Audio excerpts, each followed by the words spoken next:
Biz randevu H1, H2, H3, H'ın өзара қос-қостан дегенде бізде немесе H1 мен H2, H1 мен H3 немесе H2 мен H3 деген қос-қостан үйлесімді оқиғалар.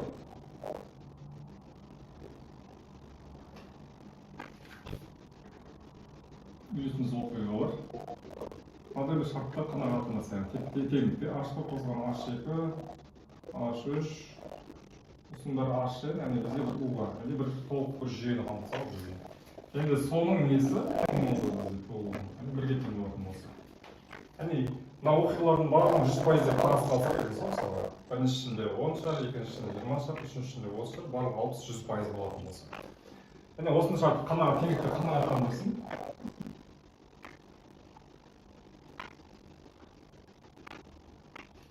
Және мұнда бір A деген оқиғамыз, A оқиғасы негативті және жалпылардың ішінде. Осы бізде мына H1, H2 оқиғалардың үйлесімді болса. Оқиғаларымен үйлесімді болса. Үйлесімді деген қандай? Бізде мына оқиғалардың біреу орындалған кезде, мынада A да орындалса, A оқиғасы болса, онда A оқиғасының ықтималдығы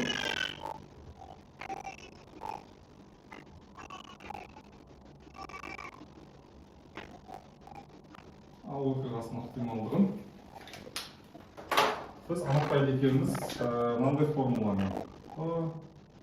Тең болады H1 көбейтілген H1-дің.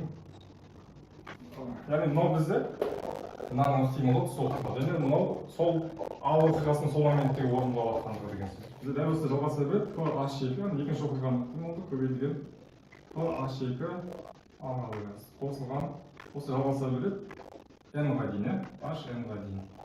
Бұнда мынау H-n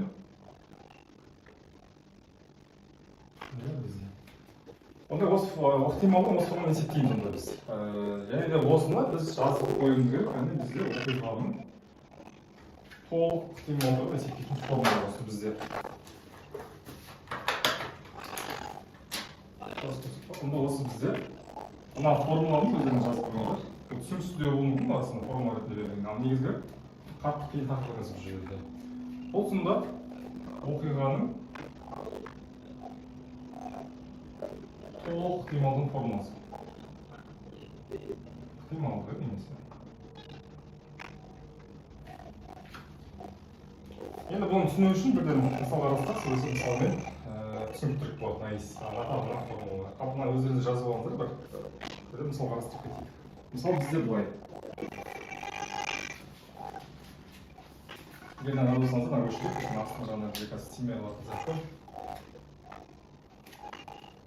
Мына формуланы қарап алыңыздар, осы формуланы қазір өздеріңіз жазып алыңыздар, бірінші сұрау арқылы есепті шығарған кезде сол түсініктірік болады. Бірінші түрде конспекттерін жазып алыңыздар, есептерді шығарамыз артына.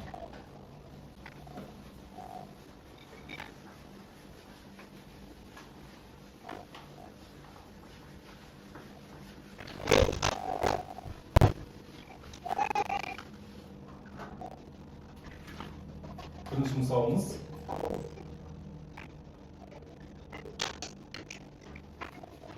бұл бізде үш шеберхана берілген. Бірінші, екінші, үшінші шеберханалар.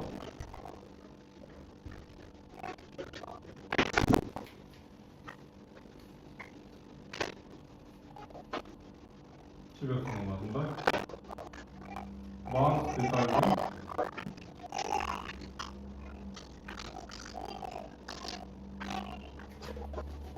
сәйкесінше жерде сәйкесінше деген біріншіге сәйкес дейді ғой. Сәйкесінше 20%, 30% және 50%. 50%. 50%. Дайындалады.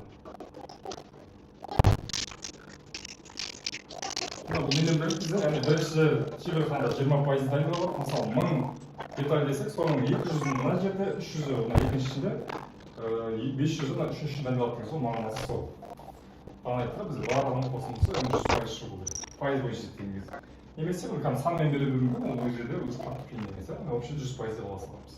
Мына жерде сол наның ықтималдығы 0,2, наның ықтималдығы 0,3, наның 0,5 деген сол мағынасы. Енді бізге былай дейді, олардың детальдардың сәйкес олардың детальдарының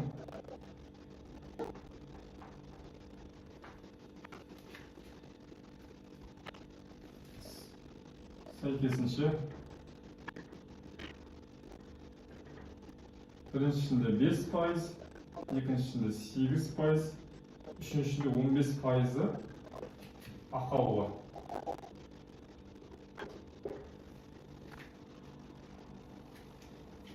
Осы үш шеберхана алынған, кездейсоқ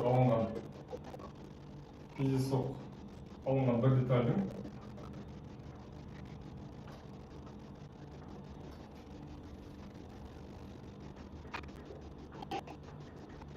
ақаулы болып шығуы.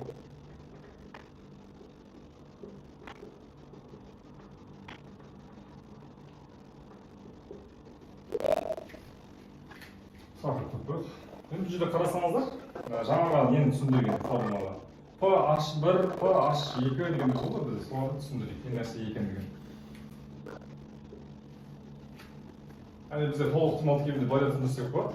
Мысалға, бірнеше жағдайлар берілуі мүмкін. Бірінші шеберхана, екінші шеберхана, үшінші шеберхана. Солардың ішінде тек қана біреуі орын алатын жағдай ғой. Немесе осыған дейін біз алдыңғы сабақта өттік қой. Қосу ережесі, көбейтіп бірінші мысалға қандай сұрақ қою керек. Кем дегенде біреуінің деген кезде мысалы. Біреуі тигізіп, екінші тигізбеу, немесе бірінші тигізбей, екінші тигізу, немесе екеуі тигізу деген секілді бірінші бұлар қосқан болатынбыз. Әйтеуір кем дегенде біреуі тисе болды. Мынада да дәл сондай, мағынасы сондай да бізде. Әйтеуір бір шеберхана беріліп, солардың ішіне мысалы біріншісін таңдай аламыз, екіншісін таңдай аламыз, үшіншісін таңдай аламыз. Солардың ішіне әйтеуір бір не болса болды, шыққан детальдің ақаулы болғанын керек бізге. Біріншіден шығуы мүмкін, екіншіден біз үшіншіден. Немесе деген кезде біз нені қолданамыз? Қосу ережесін. Жаңағы формуласында осыны біліп алды ғой. Сонда бірінші не нәрсе? Кит салыпқа түсінікті болсын. Бізде бірінші шеберхана болсын. Мынау бізде екінші шеберхана болсын. Мынау бізде үшінші шеберхана болсын. Осы жерде қарасаңыздар, мыналарда бірінші алынған детальдің мына үшеуінің біреуінен болу ықтималдығы бар біз. Бірінші не табамыз? Олардың ықтималдықтары. Мынанікі 0,2 кеттің ықтималдығы. Мынанікін шеретеміз 0,3 кеттің ықтималдығы. Содан P H1 деп басталуға атқанат, және осы нәрсе ғой бізде.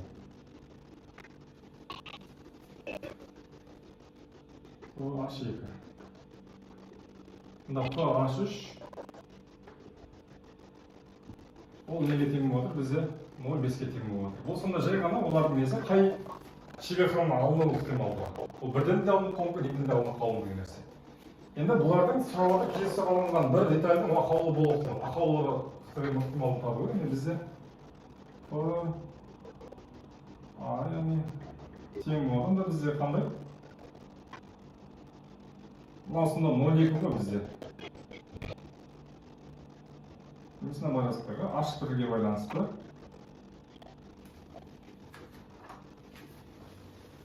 Мұны байланысты болады негізі. Мұнда P H1-амыз бірінші жағдайда. P H1-амыз неге тең болады? Бұл бізде тең болады. Яғни бізде 5% деп тұр бізде. Онда ол 0,5 деген сөз.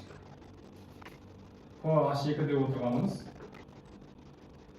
бұл қаншаға тең? 8% яғни 0,8 деген сөз. PH3 шығамыз 15% 0,15 деген сөз. Мына осы жерде қарасақ, жаңағы толық ықтималдық қой енді бізде. Осылардың сонда біреуін алынса болды. Біріншіден шыға ма, екіншіден шыға ма, жоқ ол үшіншіден шыға ма. Сонда бұл жерде мына нәрсені түсіну керек қой, бұл жерде оңай жолы қалай түсінсек болады. Бірінші табамыз осылардың бірінші жаңағыдай бірден шыға ма, екіден шыға ма, үштен шыға ма деген ықтималдықты аламыз. Екіншісі әрқайсысындағы өзінің ықтималдықтары бар. Солай жай ғана біреуін көбейте береді осыны бір сөзбен айтқанда. Сонда не болады? 0,2 мен бірінші 0,105-тің көбейтіндісі. Мынау бізде 0,3 пен бізде 0,108-дің көбейтіндісі. Мынау бізде 0,5 пен 0,115-дің көбейтіндісі. Сонда болады екен, бұл бізде 0,101 кетен болады бұл жерде. Мынауымыз 0,1024, мынауымыз бізде 0,1075 деген сияқты. Барлығын қоссақ бізде 0,1009.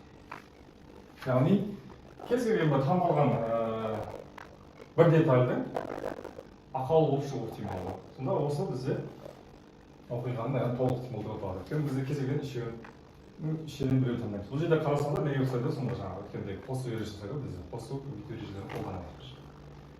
Енді түсініктірек болу үшін тағы да бір мысал қарастырайық. Мынаны бір жазып алыңыздар өздеріңізге. Сонда бізге керекті нәрсе оның несі жай ғана. Бірінші оның қай жерден алып жатқанымыз маңызды. Екінші солардың ішінде әрқайсының өзінің ықтималдықтары маңызды. Соның ішінен шығу ықтималдықтары. Солардың әрқайсының өзінің жеке өзара көбейтінділерін қоссақ бізде жалпы яғни толық ықтималдықтар болады дейміз. Ондағы жалғастырып екінші мысалымыз бізде.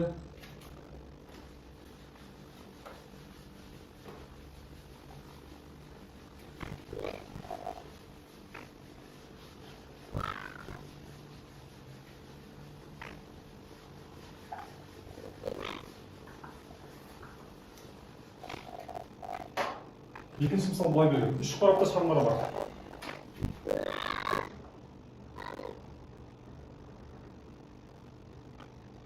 Үш қорапта шығармалар бар.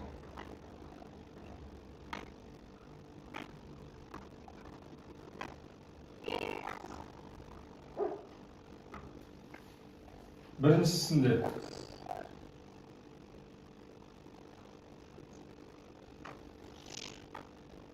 алтақ пен төрт қара бар. Алтақ, төрт қара. Екіншісінде жеті ақ пен үш қара бар. Үшіншіде екі ақ пен сегіз қара бар. Азайғаны екінші.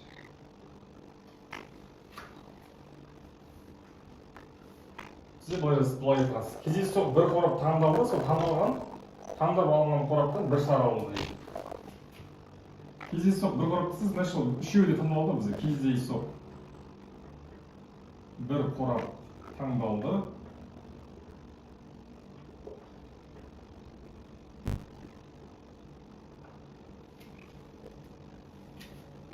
Кездейсоқ бір қорап таңдалды. Таңдап алынған қораптан бір шар алынды. Сол қораптан бір шар алынды. Қораптан бір шар алынды.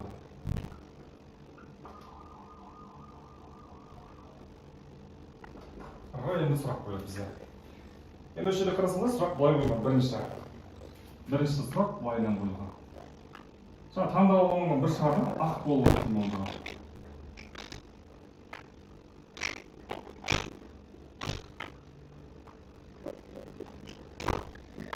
Екінші былайынан сұрақ қойған. Ақтың біріншіден шығу ықтималдығы. Таңдап алынған ақтың біріншіден. Енді сол ақ деп алатын болсақ,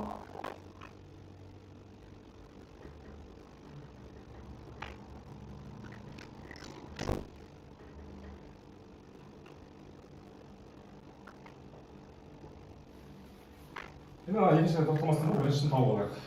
Енді бұны қалай түсіндірсек болады? Дәл жаңағыдай ғой бізде. Бірінші нелерді аламыз, яғни қай қораптан шығатынымыз, онда әрқайсының ықтималдығы. Яғни бізде мына үш қорапта бірдей деп қарастырылған, бірдей деп берілген. Онда олардың әрқайсының ықтималдығы негізінде. Немен көрсетейік? Қорап дейді мысалға. Соның біріншісінде 6 ақ пен 4 қара бар. Бұл бірінші қорап. Екінші қорап бізде қандай? 7 ақ пен 3 қара. Бұл екінші қорап. Үшінші қорапта қанша бізде? 2 ақ пен 8 қара бар. Енді қарасақ, бұл жерде ең бірінші бұл жаңағы қораптар таңдаймыз ғой ең алдын. Бағана мысалы бірінші шеберханада содан кейін бар ішінде детальдер тұр бізде. Енді бұл жерде осында қарасақ 3 қорап бар, онда әрқайсысының ықтималдықтары 3-тен 1-ге тең деген сөз. 3-тен 1, мынау 3-тен 1, мынау 3-тен 1 деген сөз. Енді қазір мен аны табатын болсам, біреуі шығу керек тұр маған, тең болады. 3-тен 1 көбейтілген 0 деген бізде енді қораптар таңдауда әрқайсысының мүмкіндігі бар бізде. Ықтималдықтар қазір 3-тен 1-ден деген сөз. Онда ана біріншінің ақшығы болып қанша? Мұнда неше бізде 7 бөлінген 10, онда бізде қанша? 2 бөлінген 10 деген сөз. Осылардың бәрінің қосындысы не береді? Толық ықтимал келеді. Үшеуінің бөлігінен ақтың шығу ықтималы бересің. Ол неше кетті? Оның бәрін қысқартпай 30-30 деп алсақ, ортақ бөлімге жеңілдету үшін. 6, 7, 11, 13, 6, 7, 13, оған 2 қоссақ 15 болады. Сонда 30-дан 15 немесе 2-ден 1 екен, яғни 2-ден 1 екен ықтималды. Енді ары қарай бірінші жағдай болсын. Бірінші жағдай болсын, нені сұрап отыр? Ақпол, жай ғана ақты сұрап отыр, ақпол ықтималдығы. Енді екінші қарасаңыздар, бұл жерде ақтың біріншіден шығу ықтималдығы. Енді осы жазып қойсаңыздар болады өздеріңізге. Егер жай ғана ақтың шығуы, қараның шығуы деген жай ғана шарт болатын болса, ондай кезде ол оқиғаның толық ықтималдығын сұрап отыр деген сөз. Егер сол шығып жатқан ақтың немесе қараның немесе қызылдың деген сияқты шарларға байланысты ғой түсіндірмеңіз. Соның нақты қай жерден шыққанын сұрайтын болса, онда сол бізде байыз формуласымен шығарылады екен. Яғни онда біз ара есеп жалғастырып кетеміз. Жалпы мені тақырыпты байыз формуласын түсіндіріп жатыр. Енді байыз формуласы қатты қиын емес, жеңіл ғана формула. Байыз формуласын жазылса бізде сол ашқа деп. Сонда екінші әзірге қарасып беріңіз, содан кейін қазір нені сұрап отыр? Бізден екіншісін сұрап отыр. Біріншіден шығу ықтималдығы. Мында П. Яғни бізде H1-ден. Бірінші неден қораптан шықсын деген сұрақ тұр бізде. Онда бұл сол қораптың ықтималдығын, мынау бізде ол қораптың ықтималдығы. Сонда жалпыға қатынасы ғой жайға. Сонда сол қорап деген сонда мынау ғой сонда. 3-тен 1 көбейтілген 10-дан 6. Енді оны мен 30-дан 15 қалдыра бердім, 2-ден 1 деймін. 30-дан 15. Өйткені мына екеуі біз қысқарады қазір мынау болады. Сонда 15-тен 6 қалды. Ал 15-тен 6 деген неге тең ол? Көбейтілген 15-тен 6 болатын болса, бұл 3-ке қысқартты 2, мынау 5, 0,4-ке тең деген сөз. Сонда оның шыққан ақтың біріншіден шығу ықтималдығы 0,4-ке тең деген сөз. Сонда байыз формуласы осы жерден сразу көрініп тұр, бір қатты қиын емес екендігі. Бұл не нәрсе?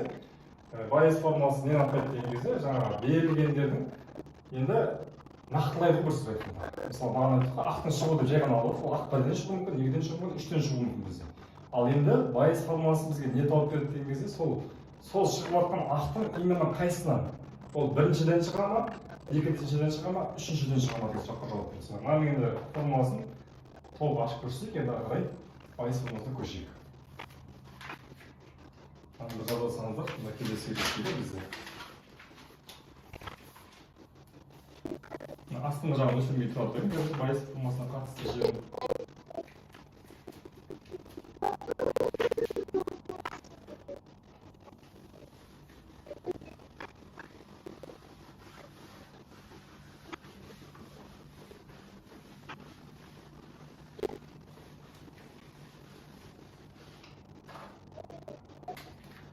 Енді байыз формуласын жазып қояйық. Байыз формуласы дегеніміз P HK. Мына бізде оқиғалар ғой. Бір-бірінен тәуелсіз оқиғалар. Бірінші оқиға, екінші оқиға, үшінші оқиға деген секілді. Сонда бұның формуласын ертең болады деген кезде, бұл жаңағы өзінің несін HK, яғни 1 деп алуы мүмкін, 2 деп алуы мүмкін, 3 деп алуы мүмкін көбейтілген. Сол HK болған кездегі ықтималдығы. Және соның жалпы ықтималдығы қатынасы. Сонда мынау толық ықтимал. Ол не бізде барлығының қосындысы деген сөз бізде ықтималдық. Сонда бұл жерде қарасаңыздар, дәлелдерімде сонда pH қанша береміз? Сонда мынау қайдан шыққан деген кезде мынау былай ғой сонда. P оқиғасы ықтималдығы H яғни ақтың шығу ықтималдығы қара оң қызыл яғни біздің керекті оқиға деген сөз ғой А дегеніміз. H1 деп алдым. Сонда бұл неге тең болады? pH1-ді көбейтуім керек сол оқиға орындалған кездегі ықтималдыққа. Соның және жалпақ қатынасы. Сонда қарасақ, мынау бізден отырған 3-тен біріміз, мынау біздің 10-6-мыз, мынау бізде толық оқиға, бізде бағана 30-15-міз. Сонда осыған жаңағы қатынас. Сонда Байес формуласы бізге нақтылап берді. Онда именно сол жаңағы оқиға қай жер? Ол бірінші шеберхана болуы мүмкін, ол жерде бірінші шеберхана, екінші шеберхана, үшінші шеберхананың үшіншіден шығуы десе, осы Байес формуласын қолданамыз. Ал егер де былайдан келетін болса, жай ғана просто ақаулынан шығу десе, ол кезде толық ықтималдық, яғни бағана көбейтінділерді қоса саламыз жай ғана. Сонда мына жерде Байес формуласын, екіншісінде Байес формуласын қолданбақ, себебі бізге былай шарт қойып тұр. Ақтың именно бірден шығуы деген шарт қойып тұр. Онда бізде сол ақтың өзінің шығу ықтималдығын толық ықтималдыққа бөле салады екенбіз. Сонда бұл бізде оқиғаның толық ықтималдығы мен Байес формуласының қолданылатын жерлері, яғни соған байланысты мысалдар қарастырылады. Енді Байеске байланысты өзінің формуласына байланысты мысал көрсетейік, тағы да бір үшінші мысалды жазып қойыңыздар. Мына формуласын жазып алыңыздар өздеріңізге. Бұл жерде ондай қатты көтерілетін нәрсе емес, енді тестте мысалға мындай формуланы деп жазып отырмыз, бізде мағынасын түсірсек болады бұлардың. Өзінің ықтималдығын жалпы ықтималдыққа бөлеміз. Енді келесіне тоқталайық.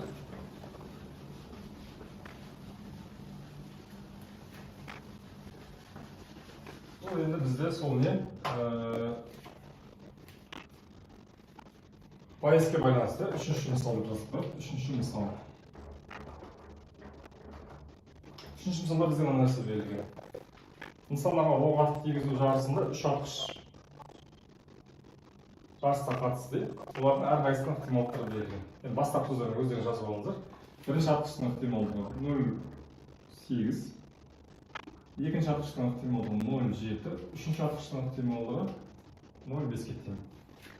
Егер үшеуінің біреуі тигізгені белгілі болса, бірінші атқыштың атуының ықтималдығы. Біріншінің тигізу ықтималдығын сұрап отыр ғой. Онда бізге біріншінің, екіншінің, үшіншінің білсе, онда нені қолданамыз? Байес формуласын қолданамыз.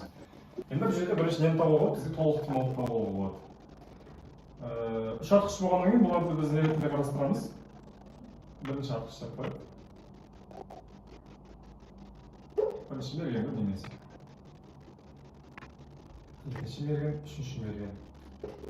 Сонда әрқайсының, енді бұлардың негізі мүмкіндіктер тең ғой бір-біріне. Сонда әрқайсының ықтималдықтары 3-тен 1 өткені осы үшеуінің біреуі тигізіп жатыр. Тең мүмкіндікті.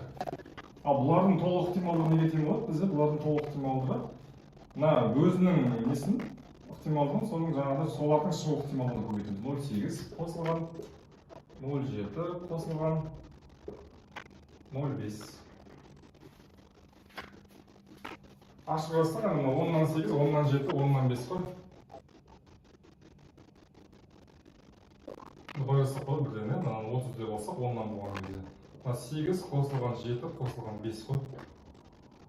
15, 20, сонда 30-дан 20. Қысқартып осылай қалдыра берейік. Енді маған сұрап жатыр нені? Бірінші атқыштың тигізуі. Мысалы, үшеуінің біреу тигізген, соның именно ішінде біріншінің тигізу ықтималдығы тұрады. Яғни PA тигізу ықтималдығы ненікі именно біріншінікі деген сөз мағынасы.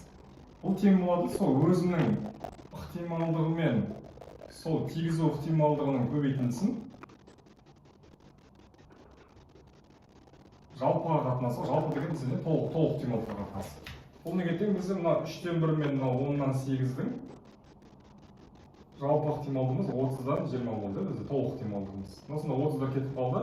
Қалды 20-дан 8 немесе бұл 5-тен 2, 0,4 деген сөз. Сонда бірінші, именно сол тиген оқтың біріншінікі болуының ықтималдығы ол 0,4 деген сөз. Яғни Байес формуласын қолдануға. Ары қарай кетіп, келесіден төртінші мысалды қарастырайық. Өшіре берейік.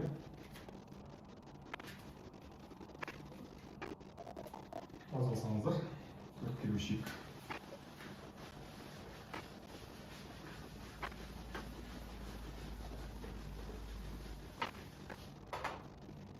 Төртінші мысал бізде бұлай берілген. мектептегі оқушылардың 60% қыздар, онда қалған 40% не деген сөз? Ұлдар деген сөз. Театрға қыз балалардың 80%, ер балалар 35% билет сатып алған.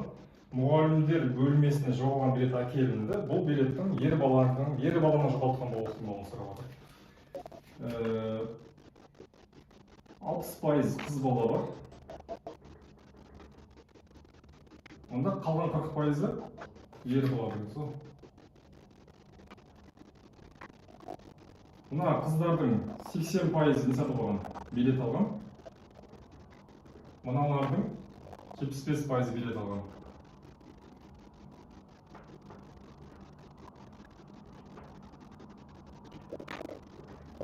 Енді бізден сұрап отыр, яғни бір билет жоғалғанда түсіп қалған ғой. Соны әкеліп мұғалімдер бөлсек келген, сол алып келген билеттің именно ер баланікі болуы ықтималын сұрап отыр бізге. Енді бұл жерде қарасақ, нақты көрсетіп қой бізде. Бағанағы бізде бірінші, екінші, үшінші деген мысалы бірінші атқыштікі немесе үшіншімен мысалы шеберхан деген секілді нақты айтқан кезде бізде байыз формасын қолданамыз. Бұл жерде де байыз формасын қолданамыз, себебі нақтылап отыр. Именно ер баланың жоғалтқанын тап деп отыр бізде. Онда бірінші не істейді? Бірінші жерде яғни толық ықтималдық таба аламыз. А неге тең болады бізде? Мына 60% болса онда оның ықтималдығы 0,6 ғой бізде. Ал соның ішінде қыздардың билеттерінің саны ықтималдығы 0,8 деген сөз. Қосамыз, мынау бізде өзінің несі 0,4 деген сөз, мынау бізде 0,75 деген сөз. Сонда екеуін қосатын болсақ бір-біріне 0,78 деген сан шығады. Толық ықтималдық 0,78-ге тең болады. Енді бізге сұрап отыр нені? Именно соның ішіндегі ер баланы жоғалтқан. Онда П А дейміз да жоғалту ықтималы нелері. Соныкі болу ықтималдығы. Мен H2 деп жазамын. H2 деп отырғаным именно мен H1 оқиғасын H2 оқиғасы алып қалдым енді. Онда ер баланікі деген H2 деп алады. Тең болады. Бұл неге? Өзінің ықтималдығын бөлеміз толық ықтималдыққа. Оны бізде шығады екен. 0,3 бөлінген 0,78 деп алып, барлығы 0,6 бөлінсек, адам 5, онда 10 шығып қалады. Сонда именно келген билеттің ер баланікі болуының ықтималдығы 13-тен 5-ке тең деген сөз. Яғни бұл бізде пайыз формасының есептері болатындығы. Бұнда бір қатты қиын емес, оқиғаның толық ықтималдығымен пайыз формасын қай кезде қолданады. Сонда оқиғаның толық ықтималдығында әйтеуір біреу болған кезде, ал пайыз формасы именно сол билет па, ол жоқ жаңағыдай деталь ма, ақаулы деталь ма жоқ, немесе ол мергеннің тигізуі ма, именно қайсыныкі деп сұрайтын болса, немесе біріншінікі ма, екіншінікі ма деген кезде, яғни бізде сол кезде қолданатын формула екен. Енді әрі жазып қойсақ болады, бізде Бернулли формуласы. Мұнда бұл тақырыпшамыз бітті осымен. Келесі тақырыпшамыз бізде жазып қойыңыздар Бернулли формуласы. Енді мынау оқиғаның толық ықтималдығы байыз формуласы. Әзірге тестте жоқ, бірақ кейін қосылып кетіп жатса, біз оны біліп жүруіміз керек. Бірақ мына соңғы кезде байқап жүрген шығарсыздар өзі Бернулли формуласы бізде тестте кездеседі. Ол тестте болсын, ұбт-да болсын. Бернулли формуласы. Бұл енді бір қатты қиын емес. Бернулли формуласы жалпы мынандай жағдайда қолданылады. Мысалы, бірдей мүмкіндікті бір оқиға қайталамайды.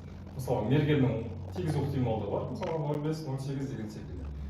Ол бірақ 5 рет оғатады, 10 рет оғатады, сол тигізу ықтималдығы өзгермейді, бірақ бірнеше рет қайталанған кезде соның 2 рет тиюі, соның 1 рет тиюі деген кездегі орындалатын формуласында. Ең алдымен жазып кетейік формуласын. PNM, N оқиға болып, соның осыншасында дегенсіз ғой, N дегеніміз. Онда бұл жерде міндетті теория қолданады. Өйткені бұл, мысалы біріншімен 5 оқиға болатын болса, оның үшеуінде тигізу десе, ол қалай орындалуы мүмкін. 1, 2, 3-те тиіп кетіп, соңғы екеуіне тимеуі мүмкін. Немесе бірге тигеннен кейін ортасында екеуі тимей қалып, соңғы екеуіне тиюі мүмкін мысалға. Жағдайлар, комбинациялар болғаннан кейін біз не істейміз? Бұл жерде NM жағдайын комбинациялар несін қолданамыз. Көбейтілген Т-ның N дәрежесі, көбейтілген Q-дің N-N дәрежесі. Яғни, мынау бізде оның тиюі, мысалға, мынау тимеуі деген секілді. Мынау немесе шығуы, мынау шықпауы деген секілді. Қарама-қарсы оқиғалар. Яғни, осындай не бар? Бернулли формуласын қолданып, осындай Бернулли формуласы бар, яғни біз осыны қолданып, соған байланысты шығаратын боламыз. Енді бұл жерде жазып кетсеңіздер болады. Ондай қысқаша нелер бар. Бірінші. N сынақта кем дегенде 1 деген кем дегенде бір рет орындалу.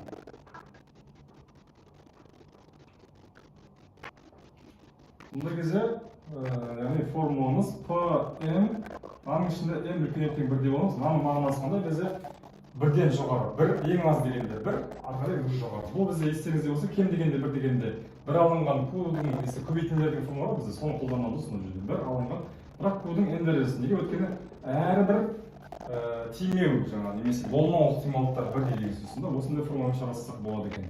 Егер n сынақтан кем дегенде бір рет орындалу деп сұрайтын болса. Одан кейін бар бізде егерде бірінші жағдай осындай уже жалпы формуласы. Екінші нәрсе бар бізде, оны да енді тестте келіп қалуы мүмкін. Әзірге кездескен жоқ, тек қана әзірге мындай формулалар ғана беріп жүрміз. Ол да кездесіп қалуы мүмкін. Енді екінші жағдайды қарастырайық бізде. Егерде ондай P-N-M0 дегеніміз, яғни осындай ықтималдығы, мына ықтималдығы бізде P-N-ді 0, P-N-ді 1 дәл осы жалғаса береді бізде P-N-ді N-ға дейін. Ықтималдықтардың ішіндегі ең үлкені болса,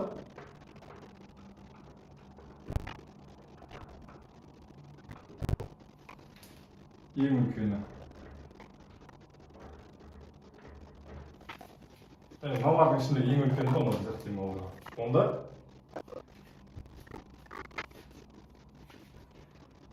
осы M0-ді A оқиғасының n сынақтағы n сынақта, яғни орындалған n сынақта орындалу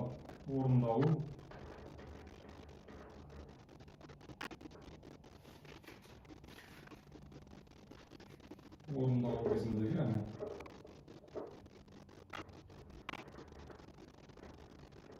ең ықтимал сан деп сұралады, ең ықтимал саны. Қандай сұрақтар қойылуы мүмкін? Қойылса осындай M0 сұралады дегеніміз бізде. Ең ықтимал саны. Яғни мысалы 4-те, 4 жатқан кездегі, 3 жатқан кездегі жағдайлар бар бізде. Сонда ең ықтимал саны, яғни ықтималдығы ең жоғары деген сол мағынасы. Сондай сұрақ қойылса бізде, онда осы M0 табатын формулалар, M0 деп отырғанымыз міндетті түрде үлкен болады екеніміз. N P-мен алынған Q-дің десе, яғни кіші болады екен N-P қосылған P-дан. Егер ең ықтимал сан десе, осы формуланы қолданасыздар. N деп отырғанымыз вообще неше рет тұрған саны. P дегеніміз тию, болу, түсу ықтималдығы, Q дегенді тимеу, болмау, түспеу ықтималдықтары. Дәл сондай, N-P P бізде. Мынаға байланысты бір қарастырып болады. Яғни осындай теория ретінде осындай формула жазып тұрсаңыздар болады. Енді осылардың есептерін топтауға, енді мысалдар қарастырайық. Ең бірінші мысалымыз, мынаны бір жазып алыңыздар. Бірінші мысал бізде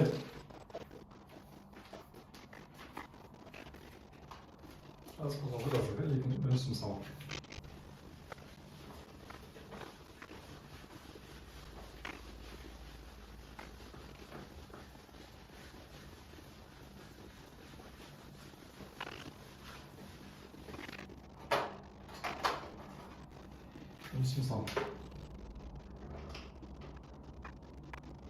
Жаңа тақпаумен бірде баставатық. Нысанаға мергеннің дәл тиу ықтималдығы берілген. Нысанаға мергеннің дәл тиу ықтималдығы 0,7-ге тең екен. Бізге біріншісінде мерген 2 доғартады, доғартқанда дәл тиу ықтималдығы. Біріншісінде сұраватық, мерген 2 рет.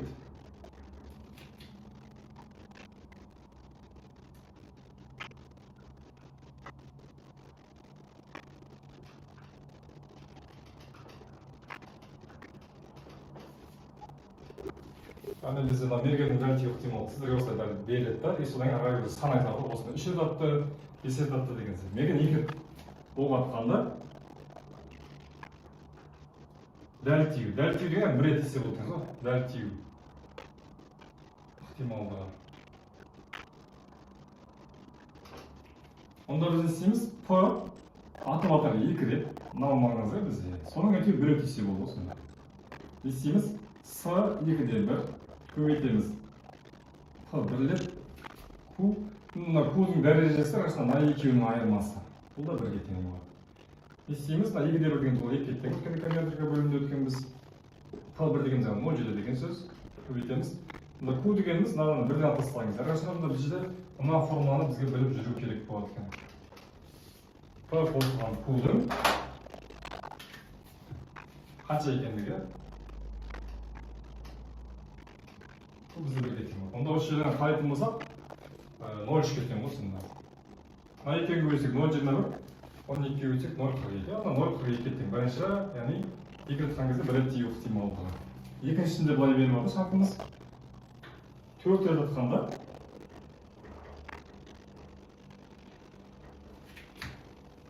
екі рет тию. Сонда осы жерде не байқауға болады біздер? Қарасаңыздар, осынша атқанда осынша тию деген нәрселер болады осында. Яғни осыны түсініп алсаңыздар болды да. Яғни 4 рет. Сонда n-нің мәні 4, m-нің мәні 2 рет. Сонда p 4-те 2-ні сұрап алды деген сол мағынасы. Осыны үйренсеңіздер болды ғой. Ол с 4-те 2 көбейтілген p-нің неше рет? Сонда мынау арасында мынаумен бірдей көбейтілген q-дің тағы да 2 рет, өйткені айырмасы бар бізде. Ол мына 4 факториал бөлінген қанша? 2 факториал бөлінген 2 факториал көбейтілген p дегеніміз 0,7. 0,7-нің несі бізде? Квадраты көбейтілген 0,3-нің квадраты. Ал бізде 6-ға тең болады. Сонда 6 көбейтілген андай жасақшы түсінікті болу үшін. 10-нан 7 ғой өзі.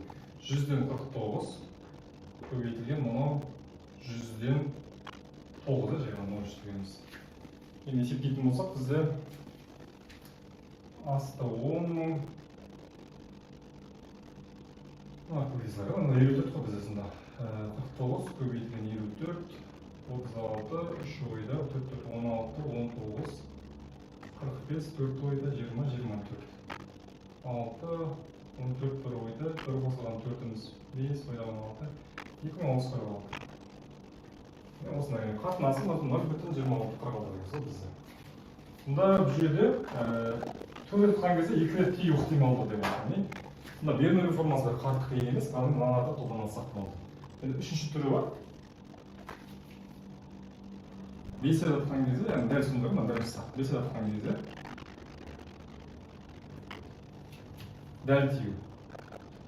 Онда дәл тию деп сұрап жатыр, значит біреуінің күн сұрап жатыр, дәл тию ете біреу тисе болды деген сөз. Онда не істейміз? Жаңа p 5-те 1, бұл s 5-те 1 көбейтілген p-ның 1 дәрежесі, мынау уже q-ның 4 дәрежесі. Мына жерде бағана 1 деп қойды, мына жерде қарасаңыздар уже анықталды. Мынасында әрқашанда p деп отырғанымыз именно нешеліні сұрайды, соның ықтималдығы. Ал q деп отырғанымыз не бізде ол тимеу ықтималдығы, онда бізде 5 реттен біреу тисе, қалған 4 тимейді деген сөз. Ал орнына қойсаңыз, онда бізде 5 кетті, көбейтілген p дегеніміз 0,7, көбейтілген 0,3-тің 4 дәрежесі. Енді есепте салуға болады бізден араққа. Калькулятормен салыстырсаңыздар болады шешіп алатын. Бізге главный нені түсінсек болды, мынау логикасын әне формасын түсінсек болды. Енді келесі екінші мысалымыз тоқталайық, қаны жазып алсаңыздар. Өшіріп келесі көшейік.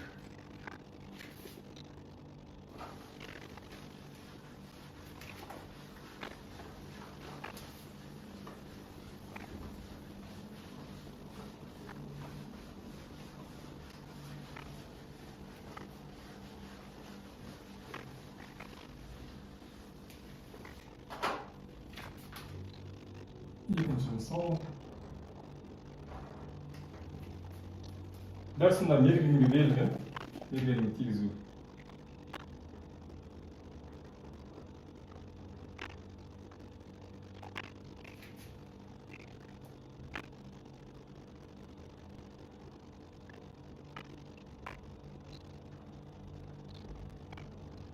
Нөл сегіз. Яғни p берілген ғой 0,8 деп.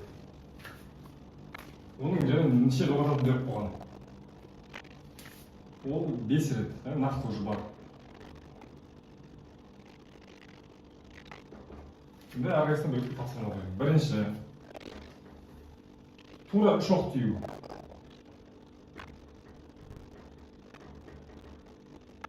Бұл жерде мен былай тек қана шарттарына жазып солар. Тура 3 оқ тию дегенімізде бізде бұл p 5 оқтың 3-еуі тиісін деген. Тура деген сөз дәл ғой. Онда бұл s 5-те 3 көбейтілген p-ның 3 дәрежесі мына өткенде тию ықтимал. Онда p-ға неше дәреже қалып тұр? 2 дәреже қалып тұр. Алып келіп орындана қойсаңыз, мына 5-те 3 дегеніміз ол 5 факториал, 3 факториал, 20, 10 жоқ, мына 10 көбейтілген, мына 0,8-дің кубы, мына 0,2-ның онда квадраты. Есептеп алуға да ағады. Екінші шартында былай берілген. Екінші шарты кем дегенде 3 жоқ. Мынада маңызды бізде. Кем дегенде 3 жоқ деген қандай бізде? Мына екеуінің айырмасын алайық, мысалы, мынада тура үш жоқ деп отыр, мында кем дегенде 3 жоқ деп отыр. Онда екеуінде қандай айырмашылық бар дегенде, кем дегенде 3 жоқ деген мағынасы 3 жоқ, 4 жоқ, 5 жоқ деген ғой бізде. Бұны қалай түсінуге болады? Мұнда бұл P5 дейміз да, M үлкен тең 3-тен де боламыз. Мағынасы 3 бар, 4 бар, 5 бар деген сөз. Сонда бұл мыналардың қосындысы шығады. P5-те 3, қосылған P5-те 4, қосылған P5-те 5. Ашып жазсақ не болады сонда? Мына S5-тен 3-ні бағана ғой, мына жерге сан ғой.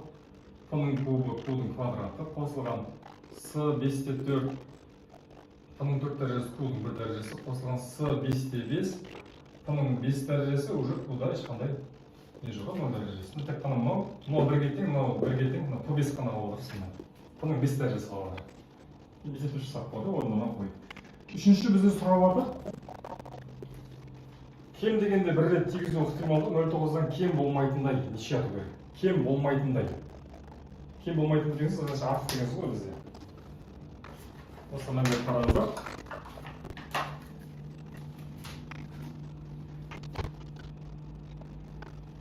Кем дегенде бір тигізу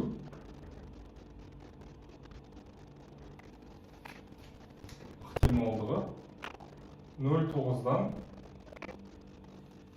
кем болмайтын, яғни 0,9-дан артық кем болмайтындай.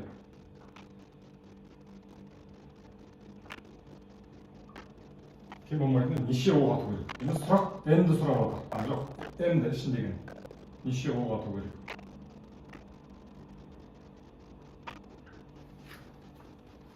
Енді бұл жерде қарасаңыздар, кем дегенде бір дегенде жазып көрдік қой жаңағы, мен конспекттен қарасаңыздар болады. Қандай формуласы? N үлкен 1 болған кездегі ол тең 1 минус Q-дің n дәрежесі болды, естеріңізде болса. Енді осы қандай болу керек? Үлкеніне тең болу керек қой. Неден? 0,9-дан. Кем емес деген мағынасы кем болмайтын деген сөз. Яғни 0,9-дан кем емес, яғни өзі орындалады, және оған үлкен сандар болды деген сөз. Ал Q бізде бар ма 0,2 екен. Әкеп орнына қоя саламыз, неше осында бізде.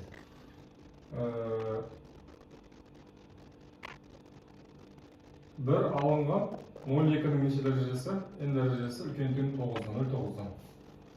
Мына енді теріс мысалға. Минус 0,2-ның n дәрежесі үлкен тең минус 0,1-ден, онда бір-біріне бөліп жүрсек, теріс сан болғаннан алмас кетті онда. 0,2-ның n дәрежесі кішіне тең 0,1-ден қуатты. Енді біз n дәрежеде орналасқаннан ежен логарифм берсек болады, оны негізге келтір. Мынаның алдына логарифм, мынаның алдына логарифм қоятын болсам, логарифм 0,2-ның n дәрежесі кішіне тең логарифм 10 негізі 0,1-ден деген сөз шығады. Онда n дәреже ретінде алдап түсетін болса, логарифмнің қасиеті бойынша n көбейтілген логарифм 0,2 кішіне тең логарифм 0,1. Одан кейін біз бөлуіміз керек логарифмнің қасиеті бойынша, егер де логарифм 10 негізі болған кезде бірден кіші болатын болса, ішіндегі сан. Ол мына теріс сан деген сөз. Ал біз білеміз, мына теріс сан онда. Теріс сан болған кезде теңсіздік таңбасын алмасын алатын. Сонда n үлкен тең болады, сонда кішіміз. Логарифм 0,1-ді бөлеміз логарифм 0,2-ге. Енді мынаны жуықтап алған, сол кезде бізде 1,429 деген сан шыққан. Онда кем дегенде бір рет тигізу ықтималдығынан 0,9-дан кем болмайтындай жағдайлардың саны. Надан екен ғой бізде n деген арасында бүтін сан болғаннан кейін бұл 2 рет деген сөз. Яғни бірді ала алмаймыз, 1,429 тұр. Сонда жауабы 2 тең екен. Және соңғысын қарастырайық, 4-ші жағдайда. Бұл бізде тигізудің ең ықтимал саны. Бағана болды бізде естеріңізде болса. Тигізудің ең ықтимал саны. Ол да біз жазған болатынбыз. Тигізудің ең ықтимал саны. Бұл кезде қандай формула жаздық? n0 сұрап жатыр. n0 кішіне тең n пұлмен құның қосындысынан және үлкен болу керек n пұлмен минус пұлдың формуласы. Енді ортадан айтып n деп отырғанымыз 5 көбейтілген мына p деп отырған 0,8 минус 0,2 мына жерде кішіне тең n0-дан мына 5 көбейтілген 0,8 қосылған 0,8. Енді мына 4 алынған 2, 3-тен 2, 3-тен 8, мынау n0, мұнда мынау бізде 4-те 8 болады. Сонда екеуінің арасындағы бүтін сан ол қанша? 4 деген сөз. Сонда оның ең ықтимал саны 4 жатқан кезде орындалып тұр сонда біз. Яғни бұл бізде Бернулиге байланысты, яғни күрделі болып келген кезде есептейді жалпы. Осылай шығарады екенбіз. Оны мынаны жазып алыңыздар. Осымен онда бізде бүгінгі теория сабағымыз аяқталды. Бұның астынан өтілген практикалық сабақтар, яғни есеп шығару есептер береді, соны шығарасыздар. Одан кейін өтілген соны талдау санаты болады. Сонда осымен жалпы ықтималдық бөлімі бітеді. Біз енді келесі сабақта біз жалпы статистикаға көшетін боламыз. Сонда толығымен ықтималдықты осы бүгінгі сабағымызды аяқтаймыз деген сөз. Жақсы, сонда бүгінгі сабағымыз аяқталды. Сау болыңыздар. Келесі сабақта кездескенше.